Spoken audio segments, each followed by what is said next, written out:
तो लोग अंग्रेजी में, हिंदी में या अन्य भाषा में शपथ लेना पसंद करते हैं। वहीं रविंद्र सिंह ने अपनी भाषा, वो जब भी कहीं भी भाषण देते हैं, कहीं भी चुनावी चर्चा करते हैं या फिर कोई बातचीत करते हैं तो भी राजस्थानी। मैं अपनी मायड़ भाषा से ही यहाँ तक आया हूँ। मैंने जहाँ कहीं भी प्रचार प्रसार में भी मायड़ भाषा का उपयोग किया। शिव से निर्दलीय विधायक रविंद्र सिंह भाटी ने विधानसभा अध्यक्ष को अपनी मायड़ भाषा में शपथ को लेकर के किया आवेदन।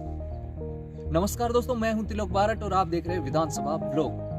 दोस्तों, आपको विदित है कि शिव से भारी मतों से विधानसभा में आ चुके रविंद्र सिंह भाटी अभी एक बड़ी अपील को लेकर के विधानसभा अध्यक्ष के समक्ष एक रिक्वेस्ट प्रस्तुत करते हैं, जिसमें उन्होंने बताया कि मैं अपनी मायड़ भाषा को लेकर के मैंने लोगों से वोट मांगे। मैं अपनी मायड़ भाषा से ही यहाँ तक आया हूँ। मैंने जहाँ कहीं भी प्रचार प्रसार में भी मायड़ भाषा का उपयोग किया। अब आगे भी मैं अगर शपथ ले रहा हूँ तो मुझे मायड़ भाषा में शपथ लेने का मौका मिलना चाहिए। अब इनकी रिक्वेस्ट को अप्रूव्ड किया जाता है कि नहीं किया जाता है वो तो बाद की बातें हैं, लेकिन एक बंदे का इस तरीके से अपनी भाषा के प्रति जो प्रेम का रवैया है वो एकदम से सामने आ रहा है। वो कहीं ना कहीं चौंकाने वाला है। आप देखिए किस तरीके से लोग हैं जो बड़े पद पर जाते हैं तो अपनत्व या जो जमीन से जुड़ाव है वो कहीं ना कहीं भूल जाते हैं। लेकिन इस बंदे ने अपने मिजाज को बरकरार रखते हुए अपनी मायड़ भाषा को साथ में रखने का जो जुनून और जोश पैदा किया है वो काबिले तारीफ है।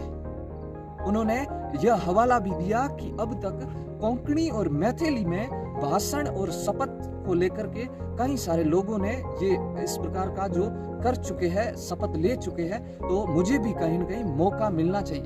यहाँ तक कि अंग्रेजी भी जो कि 8वीं अनुसूची में शामिल नहीं है, उसमें भी कई सारे जो नेता है वो शपथ ले चुके हैं। तो राजस्थानी में मुझे क्यों नहीं शपथ लेने का मौका मिलना चाहिए।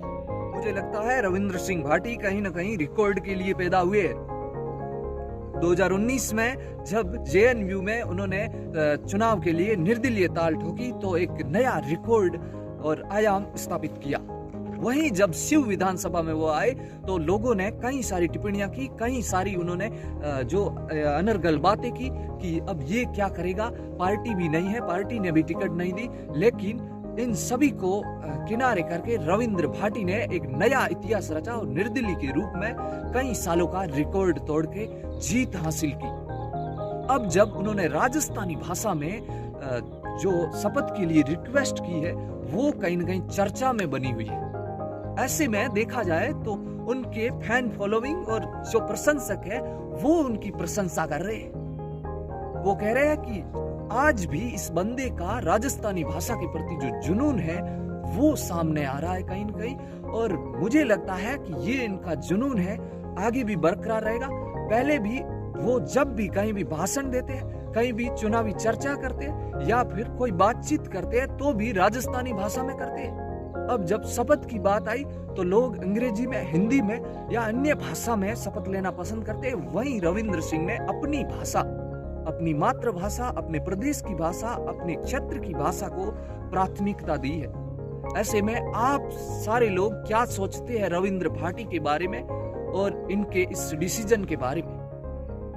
मुझे लगता है ये इनका ऐतिहासिक फैसला है और जब इस फैसले को मान लिया जाएगा तो कितना सुंदर लगेगा जब रविंद्र भाटी राजस्थानी भाषा में विधानसभा में जो शपथ लेगा तो कितना सुंदर नजारा होगा, वो कल्पना से परे है।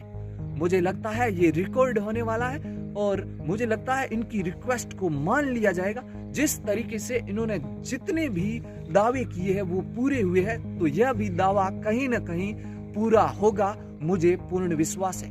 आपको कितना विश्वास है कमेंट करके बताएं।